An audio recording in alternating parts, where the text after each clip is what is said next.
Era começo de setembro de 1998, quando o primeiro boato começou a se espalhar pelas ruas tranquilas de Aparecida, no interior de São Paulo. Diziam que uma pequena imagem de Nossa Senhora, em uma capelinha simples nos arredores da cidade, havia começado a chorar lágrimas de sangue. No início, ninguém levou a sério. Em uma cidade tão marcada pela fé, boatos assim surgiam de tempos em tempos. E quase sempre se tratava de imaginação, um truque de luz, ou apenas o desejo das pessoas de acreditarem em algo maior. Mas naquele caso, o comentário vinha acompanhado de fotos, relatos de gente simples e até mesmo de turistas que juravam ter visto o fenômeno. Entre os curiosos que decidiram investigar estava Marcos Almeida, um fotógrafo de 38 anos, ex-jornalista de uma revista paulista que havia se afastado da profissão após cobrir um trágico acidente.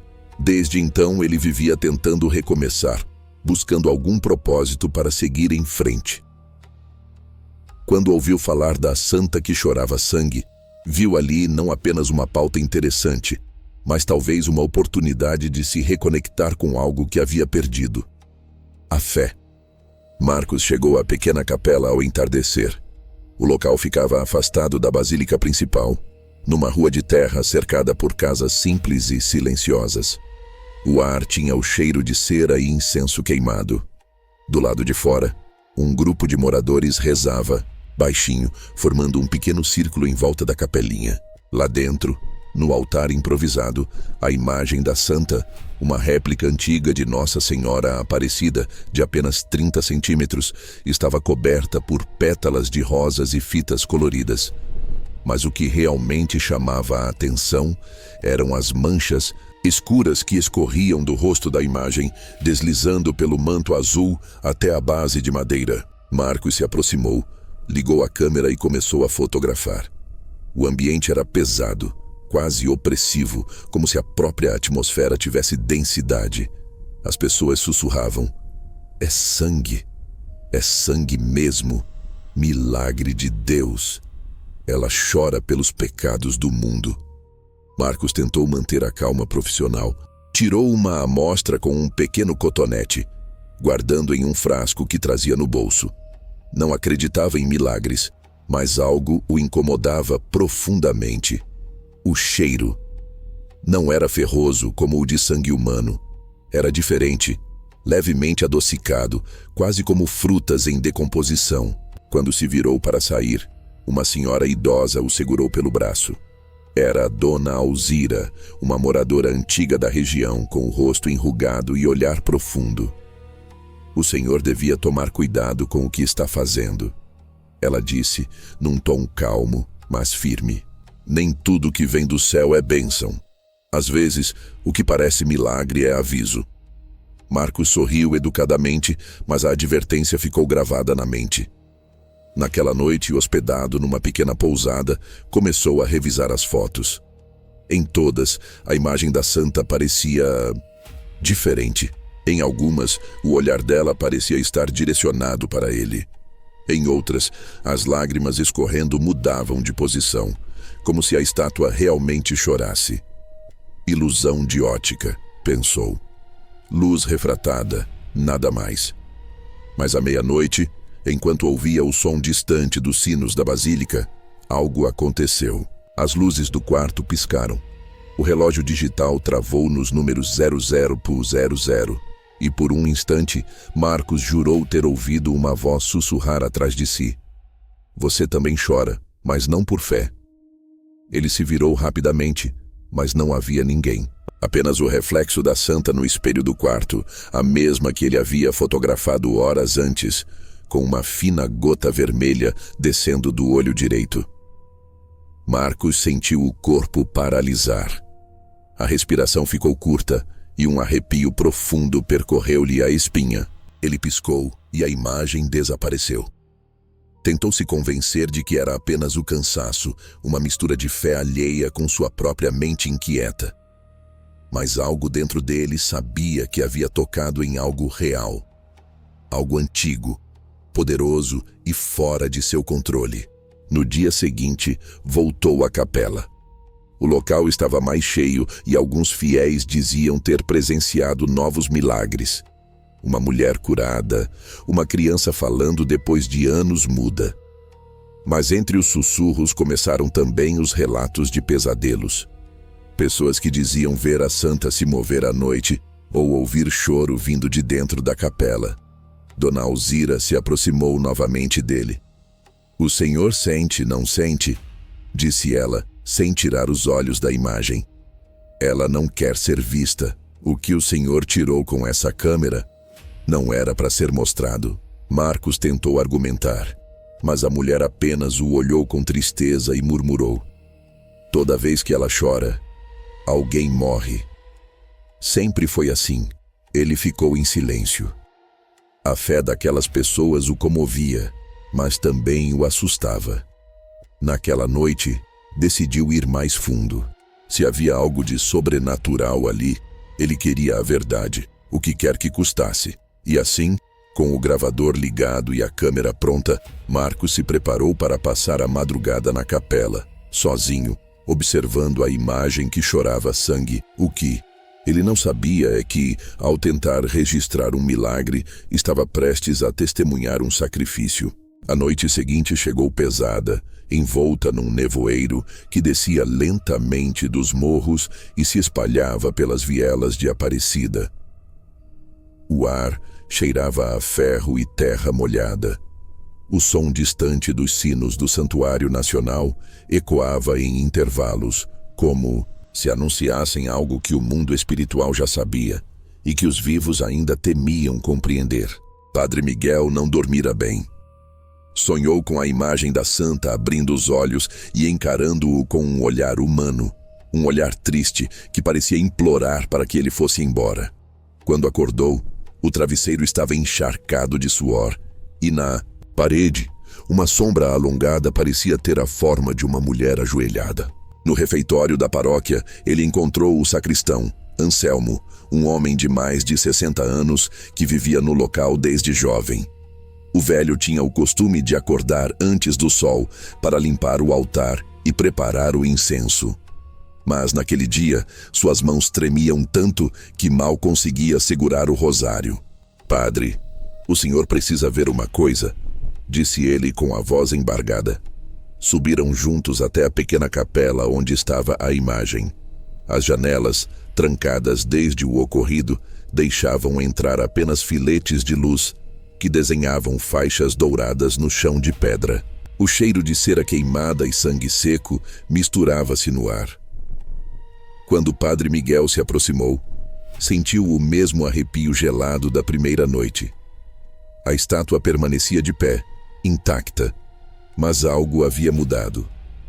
A face de Nossa Senhora parecia cansada. As pálpebras, antes esculpidas com serenidade, pareciam agora ligeiramente caídas, como se tivessem pesado de tristeza.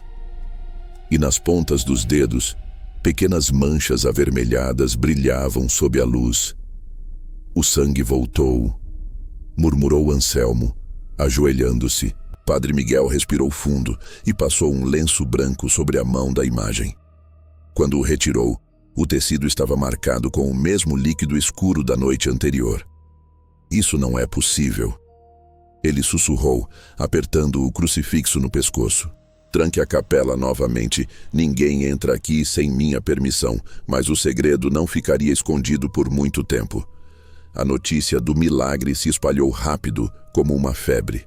Em poucas horas, dezenas de fiéis estavam à porta da igreja, com velas nas mãos, chorando e rezando.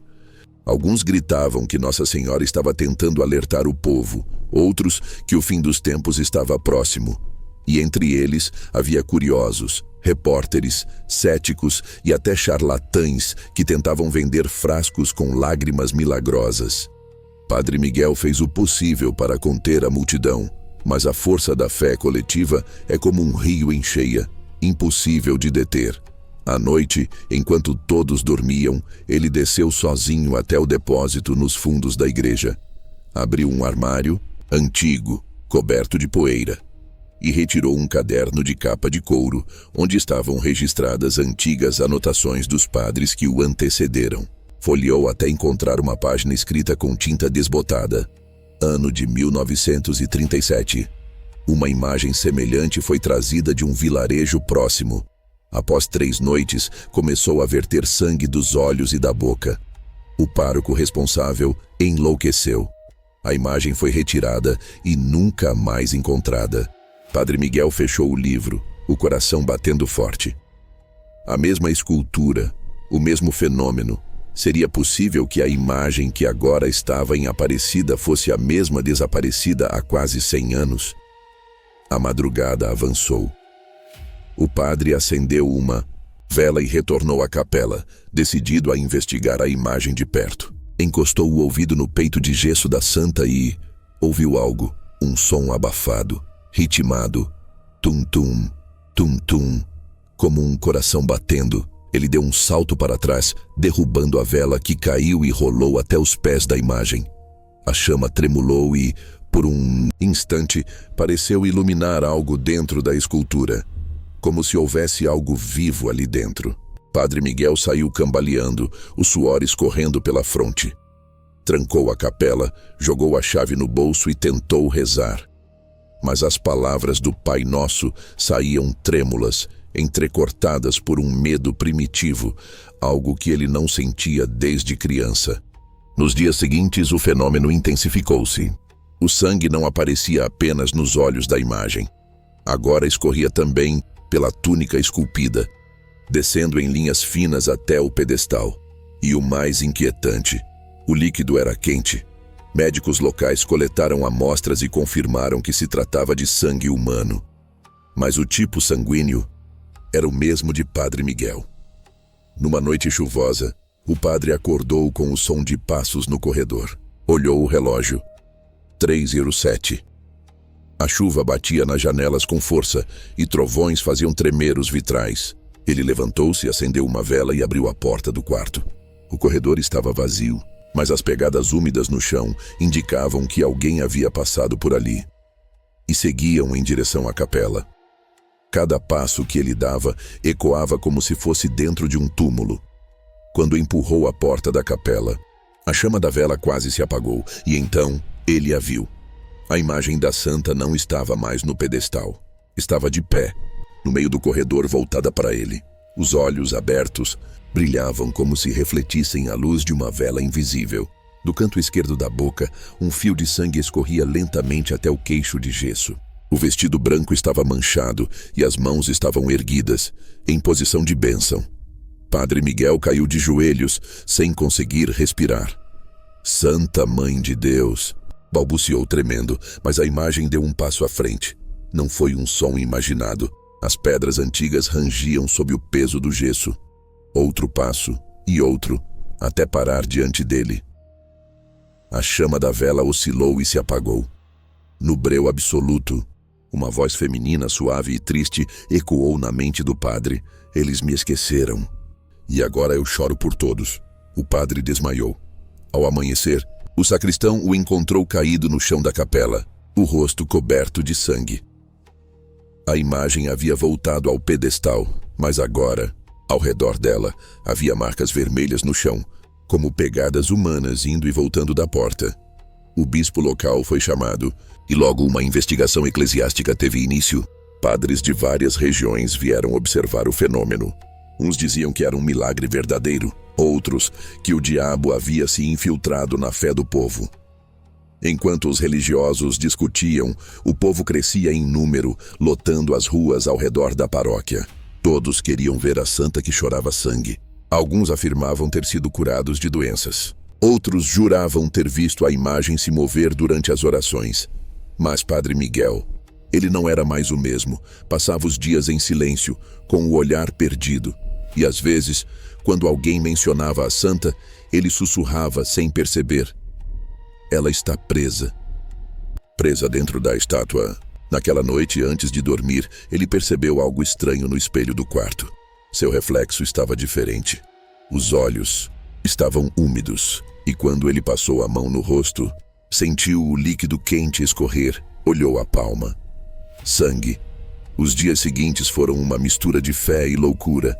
A cidade de Aparecida, que sempre vivia em torno do turismo religioso, agora fervilhava com algo diferente.